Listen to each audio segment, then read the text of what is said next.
plan has a 99% chance of failure, she whispered. The human smiled. That's why I'm here. The numbers floated in the air between them, cold and merciless. Mission success probability 0.9%. Dr. Kayla Rin swallowed hard. She had run the simulation 12 times, changed variables, removed emotional bias, increased margins every time. The result stayed the same. Failure. Death. Extinction. She turned slowly toward the only human in the room. You understand what this means? She said quietly. Statistically, this mission is impossible. The human leaned back in his chair, boots crossed on the edge of the command table, hands folded behind his head as if they were discussing whether his name was Jack Mercer, former frontline extraction, former everything that required being where no one else wanted to go. He glanced at the projection, then at her. Yeah, he said calmly. 99% chance we fail. Kayla lowered her voice. Everyone dies. Jack smiled. That's why I'm here. 1. The world that was already lost to planet Helia Prime burned beneath the station's observation windows. Once it had been a thriving multi-species colony. Now it was a cracked sphere wrapped in storms of ash and fire. The planetary core was destabilizing, cracked by an ancient mining lattice. No one fully understood until it was too late. In 30 hours, Helia Prime would tear itself apart. Million people were still on the surface. Evacuation ships had failed. Automated systems collapsed. Orbit was too unstable for mass extraction. The only way out was a manual core stabilization. Suicidal descent into the planet's mantle to restart a device built by a civilization that had vanished 10 years ago. Kayla had designed the theory. No one else could execute it except, maybe, a human. To why humans were different. Kayla watched Jack walk through the prep bay, checking gear that wasn't meant to be worn by someone organic. The suit was experimental, layered with adaptive shielding, heat sinks, and gravitic anchors. Still not enough. You know, the heat alone will liquefy most species, she said. Jack shrugged. I've worked harder. She frowned. That was not a joke. Wasn't joking. She hesitated. You don't even know if the device will accept manual activation. Jack paused, then looked at her. Doc, he said gently, where I'm from, if a building's collapsing and people are still inside, we don't argue probabilities. She met his gaze. We go in, he continued. Even if it kills us. Kayla felt something tighten in her chest. Why? She asked softly. Jack sipped his suit. Because someone has to. 3 descent-to-drop pods shook violently as it punched through Helia Prime's atmosphere. Warning alarms screamed in overlapping frequencies. Plasma storms clawed at the hull. Gravity spiked and dipped unpredictably. Kayla monitored the telemetry, hands trembling.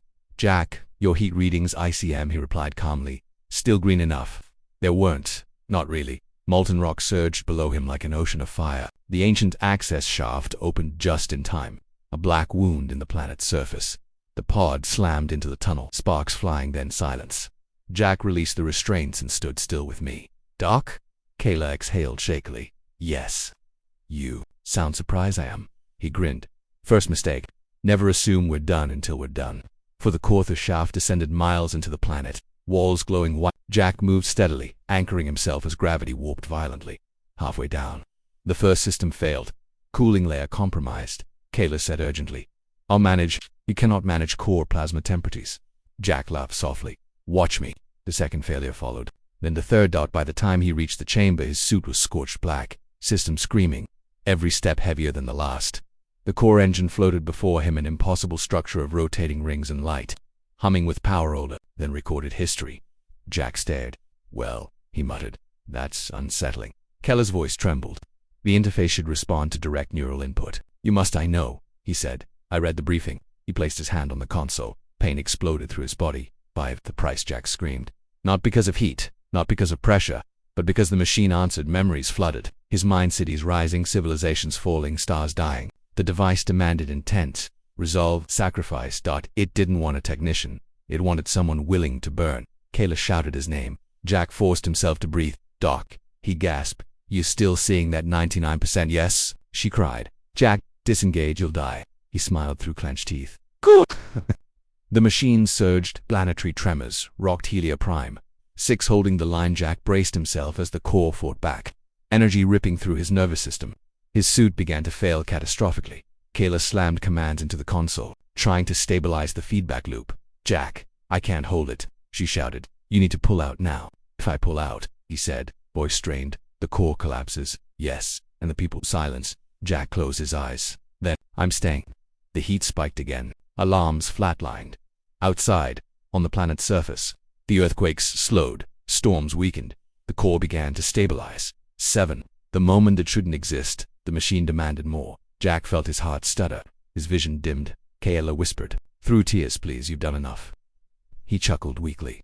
"Funny thing about humans," he said, "we don't stop just because the odds say we should." With a final roar, he redirected the energy flow force in the engine into equilibrium. The chamber went quiet. The planet stopped shaking. For a heartbeat, nothing happened. Then core stabilization. Kayla collapsed into her chair, sobbing. "Jack," she whispered. Static. Then a voice. "Hey, Doc." Her breath caught. "You're alive?" "Define alive," he said. "But yeah, still here." 8. Aftermath extraction teams pulled Jack from the shaft hours later. He was unconscious, body burned, heart barely beating but alive. Helia Prime was saved. 5 million lives continued. Because one human refused to accept statistics. Weeks later, Kayla stood beside Jack's recovery bed. He opened one eye. "Tell me," he rasped, "did I beat the odds?" She smiled through tears. "You did the impossible." He smirked faintly. "Yeah," he said. "That tracks." 9. What the galaxy learned. The report spread across known space. Other species debated probabilities, calculated risks, modeled outcomes. Humans read the same data and asked a different question. "Who's going in?" Kayla presented her findings to the council weeks later. When asked why she authorized the mission, she answered simply, "Because when the plan has a 99% chance of failure, you send a human." 10. The smile that meant survival. Jack was discharged months later, scarred, changed. Still smiling as they watched Helia Prime from orbit, Kayla finally asked, "Weren't you afraid?" He considered it. "Sure," he said. "But fear doesn't decide what we do. What does?" He looked out at the living planet. "Who needs us when it matters?" She nodded slowly, and for the first time, she understood.